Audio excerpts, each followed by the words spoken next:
I love Bitcoin, but there's just something incredibly satisfying about having real, fine silver in your pocket.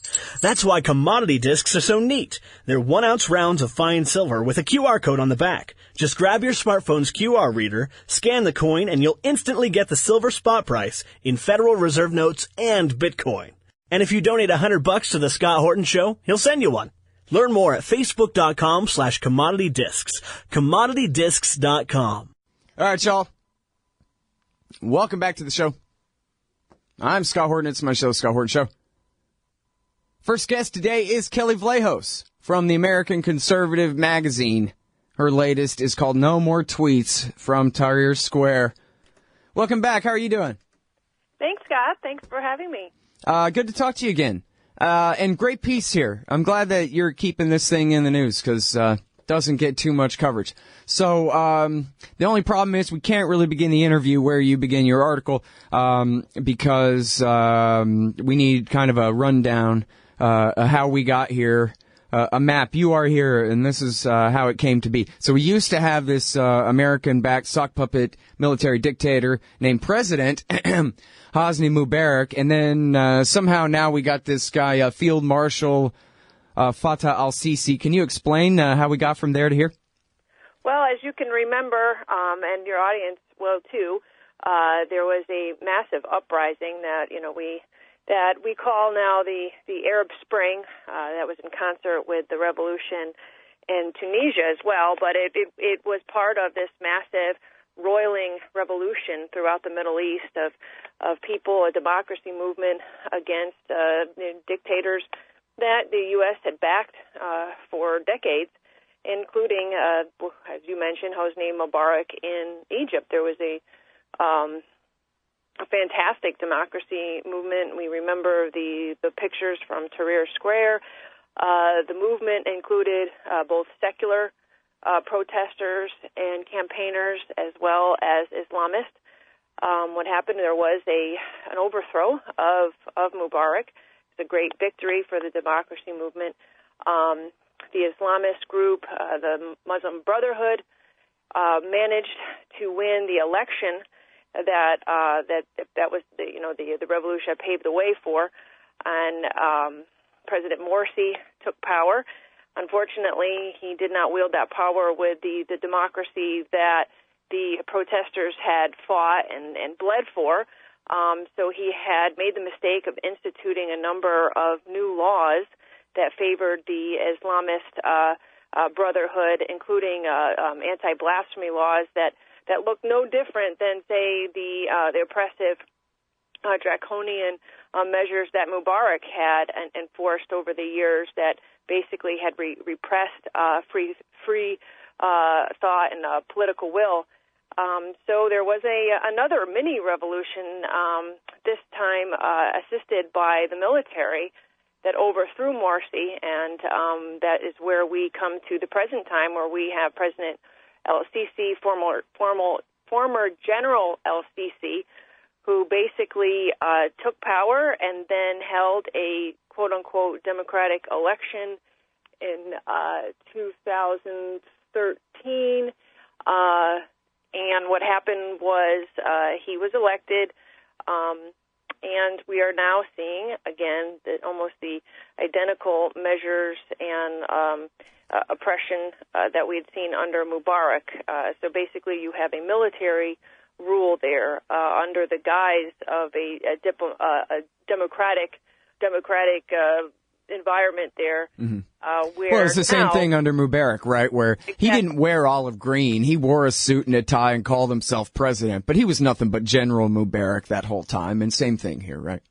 Oh, absolutely. So you have the guise of democracy, but really you have a former general in charge of that country. He has instituted election and anti-protest laws that have basically run the democracy, the remnants of that democracy movement underground. So what happened was, in resistance to what the Muslim Brotherhood had tried to do, the democracy movement had basically ushered in a new Mubarak period under el-Sisi.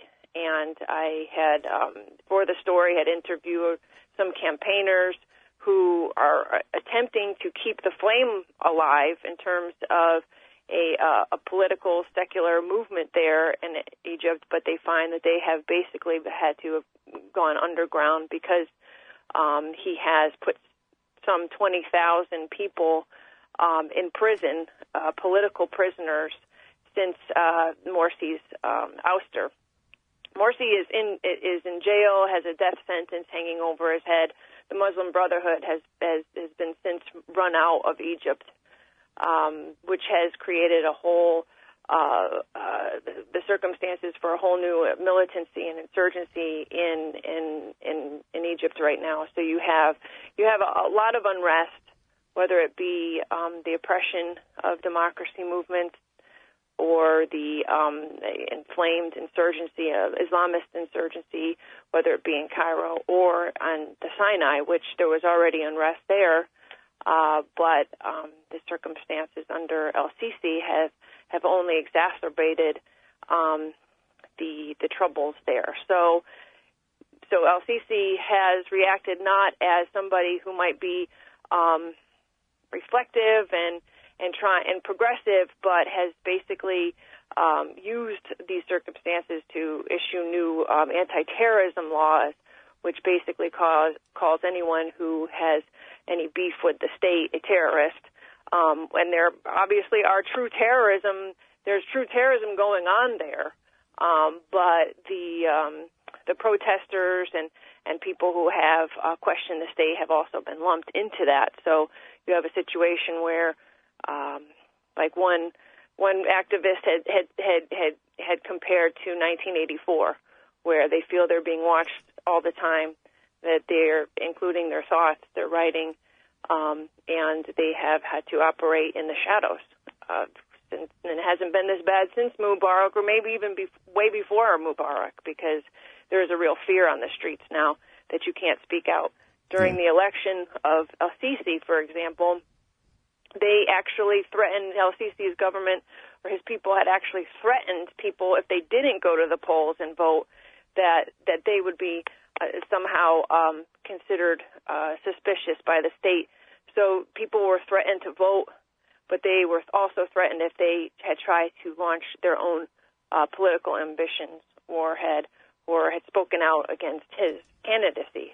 Yeah. And there was a 95% turnout, which is unbelievably, facetious, and he had won with a heavy majority, and most people believe, and this is, underscored by the foreign observers there, that this was a majorly fraudulent vote, but nobody can do anything about it, and the United States has certainly backed off quite a bit in criticizing the new government there, in hopes, I believe, that they have some sort of a secular strongman there who will, keep to its terms with Israel, the peace agreement in 1979, but also keep Islamists at bay. Yeah. Well, it's really too bad the way it seemed like, at the time that they overthrew Mubarak, it was virtually all of Egyptian society came out and just said, we want rid of this guy. And as Phil Giraldi reported, Mubarak tried to get the junior officers to go ahead and massacre the protesters in Tahrir Square, but they wouldn't do it. And that was when he finally was forced to leave. But then instead of the left reformers and the Muslim Brotherhood working together to share power in a democratic form of government, they just simply fought between left and right, and so they both lost. And now the military dictators are back. Basically, the Egyptian Democrats, if you could call them that, sided with the military against the Republicans. And now the Republicans are outlawed, and so are the Democrats. And the military dictatorship is right back in power. And you're right. I mean, the Muslim Brotherhood overreached and did a really lousy job, for the short time they were in power at reaching out to the left. But I don't know if there's anybody to reach out to. It's like all sides just did exactly what the Americans, the Israelis, and the dictators wanted, and fell right into their trap after such gains, just thrown right away. Now, I'm sorry we got to take this break. That's what the drums mean, but we'll be right back in just a sec. Hey, y'all, Scott Horton here for WallStreetWindow.com. Mike Swanson knows his stuff. He made a killing running his own hedge fund and always gets out of the stock market before the government-generated bubbles pop, which is, by the way, what he's doing right now, selling all his stocks and betting on gold and commodities. Sign up at wallstreetwindow.com and get real-time updates from Mike on all his market moves. It's hard to know how to protect your savings and earn a good return in an economy like this. Mike Swanson can help. Follow along on paper and see for yourself. wallstreetwindow.com.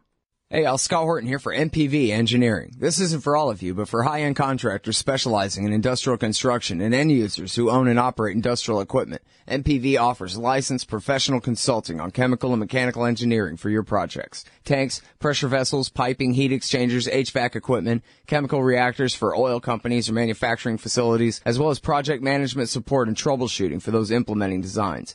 MPV will get your industrial project up and running. Head over to mpvengineering.com. All right, you guys, welcome back to the show. I'm Scott Horton, talking with Kelley Vlahos from the American Conservative magazine. That's the AmericanConservative.com. This one is called No More Tweets from Tahrir Square. And it's about the totalitarian police state in Egypt right now. You thought they were fascists before under Mubarak. There's so much to go back over here that you wrote about and talked about, but I think I wanted to really focus on what you said about the rise of a new militancy in response to the outlawing and the persecution of the Muslim Brotherhood, which, after all, was basically run by a bunch of rich old men. But since they're all, being completely driven underground or into prison, or worse, or, just shot in the streets like they were after the coup in 2013, then that gives the angry young men basically that sets them free from having to do what the old guys say, and so we see the rise, the perfectly predictable rise of Al-Qaeda and Islamic State type terrorism in response. And I don't know how bad it really is, actually, and there's not much accurate news out of the Sinai Peninsula about everything that's happening there. But the precedent is obvious when you look at Ayman al-Zawahiri, the current leader of Al-Qaeda in the world. The reason that he's not a surgeon anymore is because he knew a guy who knew a guy who was involved in the Sadat assassination, basically, as a member of the Muslim Brotherhood, and was rounded up and tortured with the rest of them. And then decided, well, guess what? I got higher priorities than surgery now, and decided to declare war against the Egyptian state and its American patrons. And so here we are. So this kind of thing, it's so obvious, what's going to happen when they, the Muslim Brotherhood was already outlawed, but basically tolerated in Egypt and was kept at a low simmer. But now, I don't know, how bad is it? Do you know how many attacks in Cairo or up near the coast? Is it out of control? It's still in Sinai, or can you take the temperature of that whole question? Well, I know that I can't give you an exact number on Cairo. I know that there has been sporadic attacks in Cairo by militants who are Islamist extremists that I would imagine that they had sprouted from just what you had described, the crackdown on the Muslim Brotherhood, and the imprisonment of Morsi and driving the entire Brotherhood underground or out of the country completely. I know that when working on this over the last month that I had counted about 17 fatal attacks in the Sinai, and so there's been plenty more than that, but ones that included loss of life since 2011, and the attacks have becoming increasingly more sophisticated. So I had quoted one gentleman that was at the conference that I attended at the Middle East Institute a couple weeks ago as being pretty much in awe of the level of heavy artillery that these Sinai militants have in their possession at this point. I know that there was one attack over the summer in which they actually attacked a ship that was off the coast, and that brought a lot of surprise from international observers that they had gotten to the point where they were launching these pre-planned, sophisticated attacks against the Egyptian military. Now, the militants in in the Sinai they just didn't appear over the last few years as a direct reaction of el-Sisi's government crackdowns.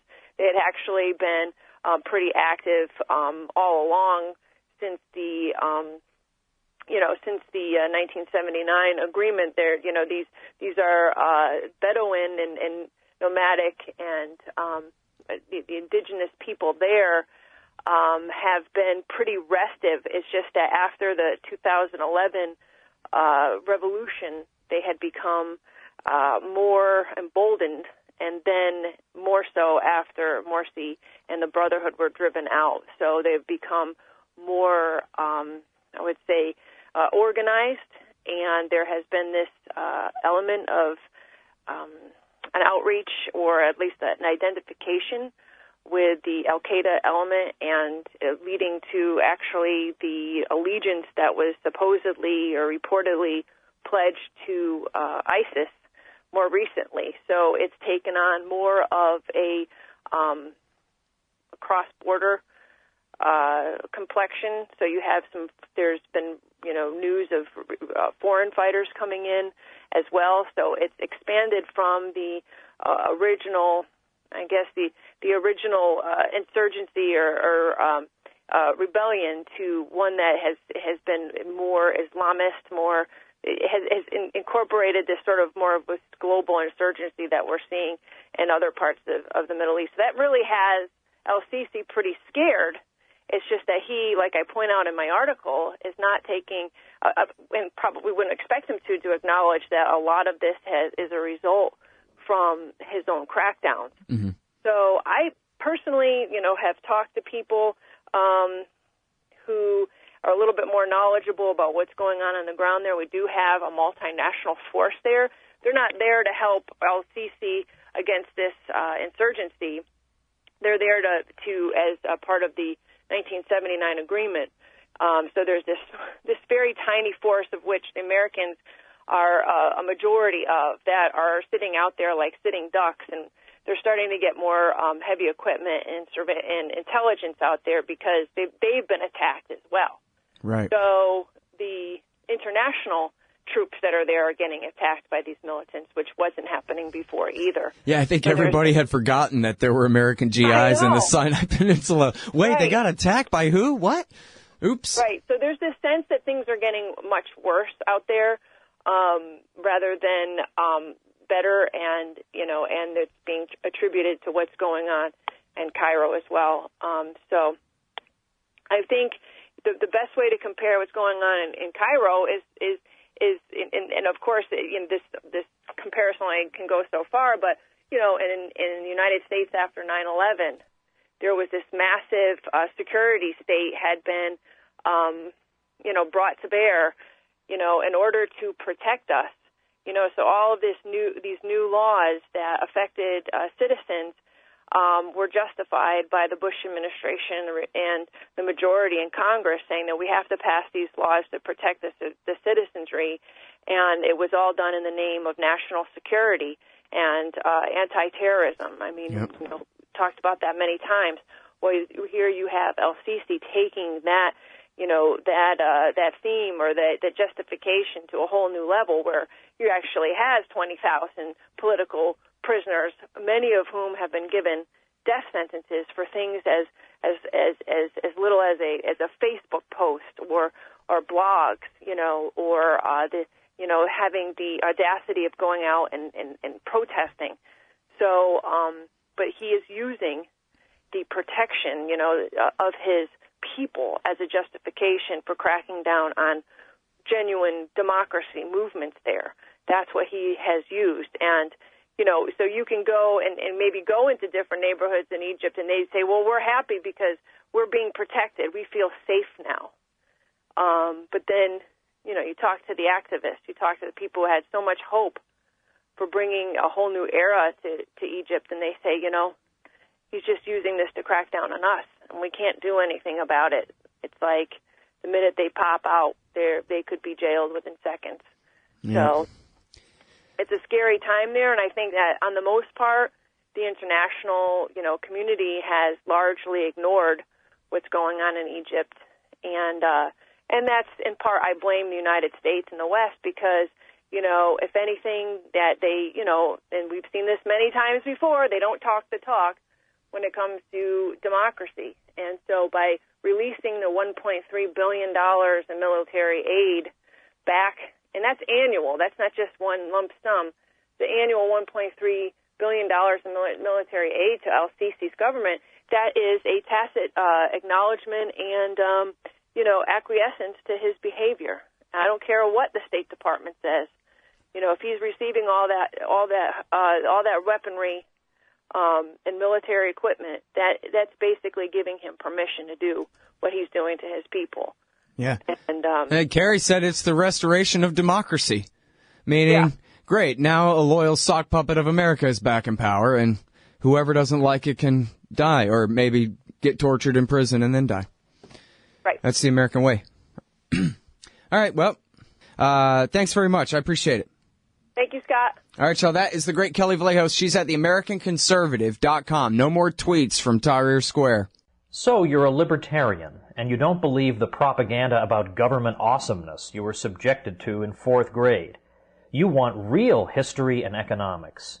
Well, learn in your car from professors you can trust with Tom Woods' Liberty Classroom.